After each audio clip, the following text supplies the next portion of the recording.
Et salut les loulous, j'espère que vous allez bien. Donc voilà, donc ce soir il y a 4 matchs au programme. J'ai pas fait de vidéo là depuis 2 jours, j'ai pas eu le temps. Du coup, hier il y a eu quoi? La petite surprise des Hawks qui sont allés battre Miami d'un point. Du coup, ils reviennent un peu dans la série, ça fait 2-1. Et ensuite, non, les Suns qui ont eu un petit peu peur quand même contre les Pels encore, qu'ils ont gagné vraiment de pas beaucoup, de 3 points je crois. Donc voilà, sinon pas plus. Ce soir 4 matchs, on va aller direct dessus et ça commence fort, ça commence à 20h. Peut-être le sweep, le premier sweep des playoffs. Ouais, malheureusement, les Raps qui reçoivent Philly. Donc j'avais pas fait le débrief le lendemain de la défaite.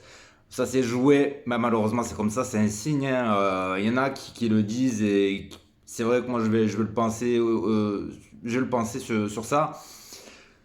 Souvenez-vous, en 2019, Kawhi Leonard avait mis ce fameux shoot à 3 points contre Philly qui leur a valu la victoire au Game 7 au buzzer et ils ont gagné. Ils ont gagné le titre. Et cette année, même si là, c'est pas les demi-finales de conférence, c'est que le premier tour, mais Embiid qui, pour revanche, met au buzzer le panier à 3 points victorieux pour gagner ce match, ce troisième match, ben, il y a quand même des similitudes. Donc je pense que bon, de toute façon, ils vont gagner la série, c'est évident. Personne n'a rattrapé un 3-0 apparemment. Du coup, je vois pas comment ils arriveraient. C'est dommage parce que voilà, avec ce lancer, ce shoot en prolongation en plus, bon. S'ils avaient gagné ce match-là, il y aurait pu avoir un petit peu de chance légèrement. Surtout sur celui de ce soir. Après, sur celui de ce soir, j'ai envie de dire, ça sent le sweep. Ça sent le sweep. Et la cote, alors, elle est à 2,25 pour les Raps et 1,68 pour Philly. Je pense que Philly, plutôt ils vont remporter la série, plutôt ce sera mieux pour eux. Après, Nick Nurse ira peut-être aux Lakers. J'en sais rien, on verra. En tout cas, la saison sera finie. On fera le bilan demain, je pense, sur cette année des Raps assez mitigée. Pas trop mal, une équipe un peu plus jeune, ils ont fait pas mal de changements. Il y a des trades qu'ils auraient pu faire. Il y en a certains, j'espère qu'ils vont pas faire. Je pense notamment à Gobert, qui c'est la rumeur qui circule. Voilà, si Nick Nurse part aussi, ça va faire beaucoup, beaucoup, beaucoup de mal. Et j'aimerais bien que malheureusement que mon petit Fredou qui a fait une année, c'est Freddy quoi, Freddy, qui a fait une année pas terrible, terrible, qui veut revaloriser son salaire, bah, qui s'en aille, hein, voilà, tout simplement. Bon, franchement, et pour moi, il a pas servi à grand chose cette année. Voilà. Après, les rêves de voir Ja Morant au rap, ça m'étonnerait, ça n'arrivera pas. Mais bon, voilà, on verra pour l'année prochaine. Je pense qu'ils vont continuer avec une équipe encore jeune. Ils vont avoir des bons tours de draft. Bon. Donc voilà, ça va continuer comme ça. Et l'année prochaine, on verra ça plus tard. Donc du coup, pour revenir à nos moutons, les Raps qui reçoivent Philly. 3-0 pour Philly, 2,25 pour les Raps, 1,68 pour Philly. Mais voilà, ben on va pas chercher midi à 14h. On va direct sur Philly, 1,68. Voilà, c'est la cote qui vaut le coup. De toute façon, s'ils gagnent pas ce match-là, ils gagneront le match prochain. Donc j'y vais dessus, 100 fois et demi, Philly qui gagne et bye bye les Raps. Fini pour cette saison. Voilà.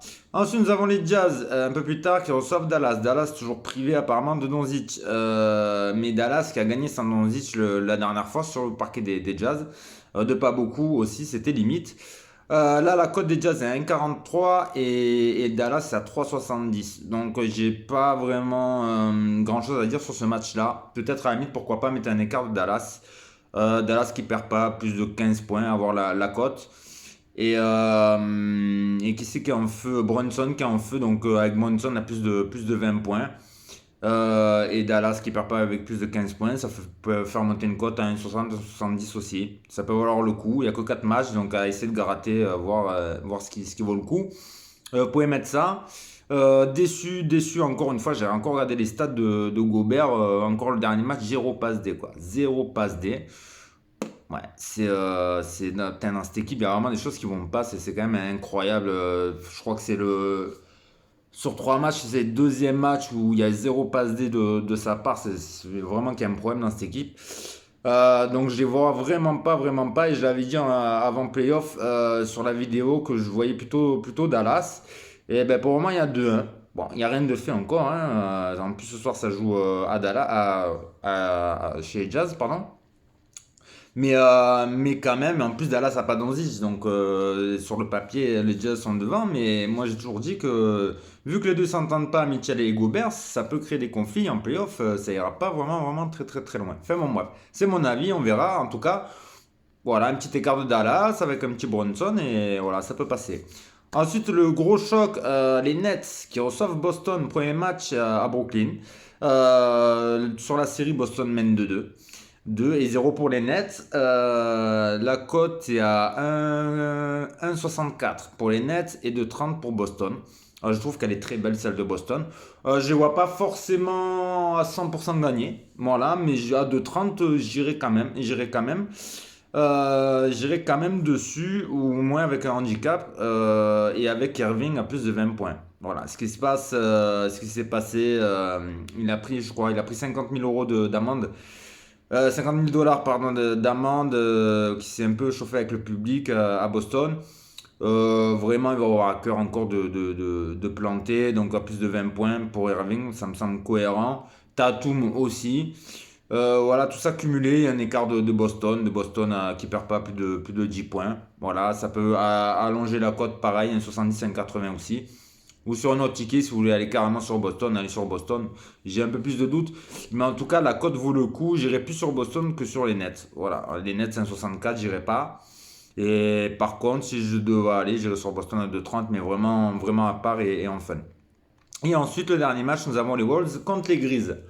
Voilà, alors, deuxième match retour chez les Wolves, qui ont perdu le match précédent contre les Grises. C'est une grosse, grosse série, on s'attendait, et franchement, c'est vraiment une très, très belle série. Les cotes, on est à 2,20 pour les Wolves et 1,72 pour les Grises. Voilà. Ben moi, je vois bien les Grises continuer le travail et finir le travail sur le match 5 à domicile. C'est mon avis. Après, ça voudrait dire que les Wolves perdraient 2 fois chez eux. Mais bon, c'est possible aussi. En tout cas, si vous voulez pas prendre de risque sur ce match-là, si vous voulez pas tenter les Grises avec une cote qui est juste à 1,72, moi je vous conseille plutôt à la limite de mettre. C'est le match le plus haut projeté en termes de points, à 232. Donc vous pouvez aller à plus de 230. Voilà, plus de 230. Vous pouvez ajouter, qui c'est qui plante pas mal, ben, vous pouvez ajouter un petit Morant à plus de 20 points. Et Carl Anthony Town aussi, quoi qu'il a fait un match, le match d'avant, c'était un peu dégueulasse. Vous pouvez mettre Edwards, mais sinon, elle est plutôt au moins sur le 230. Et après, vous pouvez mettre les grises, je vois bien les grises quand même. Donc les grises, ou simplement le plus de 230 points. En général, comme je dis à chaque fois, le match qui est le plus haut projeté, en général, c'est souvent le cas et en plus ça dépasse largement ce qui est les prédictions. Donc là 230, voilà, vous pouvez y aller, regarder la cote et on peut même taper, je pense que la cote doit être pareille que celle des Grises 1,72. Donc voilà. Donc un petit récap, donc du coup les Raps contre Philly, donc Philly malheureusement. Pour moi, les Jazz contre Dallas, donc un handicap de 15 pour Dallas et Brunson avec plus de 20 points dans le match. Les Nets contre Boston, soit vous mettez Boston à part, ou alors vous mettez du coup Irving à plus de 20 points, Tatum à plus de 20 points et un handicap de Boston. Et les Wolves contre les Grises à plus de 230 points. Voilà. Et pourquoi pas si vous le sentez aussi les Grises. Donc voilà, tout ça, il y a pas mal de trucs. Donc voilà, on fera un petit débrief demain. Allez, ciao les loulous, bonne soirée.